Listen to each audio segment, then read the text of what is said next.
Budget পেশের দিন খোলা থাকবে শেয়ার মার্কেট, কি বলছে সেবি? কেন্দ্রীয় বাজেট দিনে কি খোলা থাকবে শেয়ার বাজার? কাল বাদ পরশু বড়দিন, বাজেট পেশ করবেন অর্থমন্ত্রী নির্মলা সীতারামন।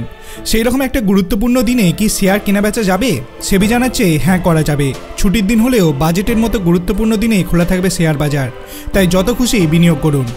সাধারণভাবেই প্রতি সপ্তাহে শনিবার ও রবিবার বন্ধ থাকে শেয়ার বাজার, কিন্তু আসন্ন শনিবারই প্রতিদিনের মতো নয়, একটু অন্যরকম। সেদিন দেশের সংসদ ভবনে বাজেট পেশ করবেন অর্থমন্ত্রী নির্মলা সীতারামন।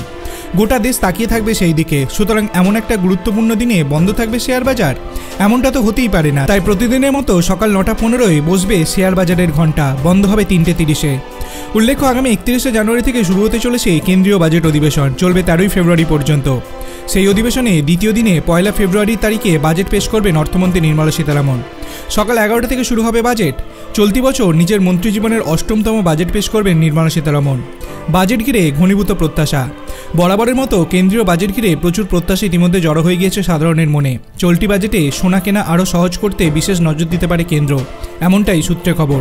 এছাড়া নজর দেওয়া হতে পারে কৃত্রিম বুদ্ধিমত্তার প্রযুক্তির বিকাশেও। অর্থমন্ত্রক সূত্রে জানা গিয়েছে, চলতি বাজেট অধিবেশনে নতুন আয়কর বিল আনতে পারে কেন্দ্র। তাই শুধু নয়, মধ্যবিত্তদের সুবিধার্থে আয়কর স্ল্যাবেও আনা হতে পারে বড় পরিবর্তন। আপনার কি মনে হয় এই বাজেটে কি কি পরিবর্তন ঘটবে? সেটি আপনি ভিডিও কমেন্ট সেকশনে জানাতে পারেন। ভিডিওটি ভালো লাগলে লাইক করবেন, চ্যানেলটিকে সাবস্ক্রাইব করতে ভুলবেন না। ধন্যবাদ।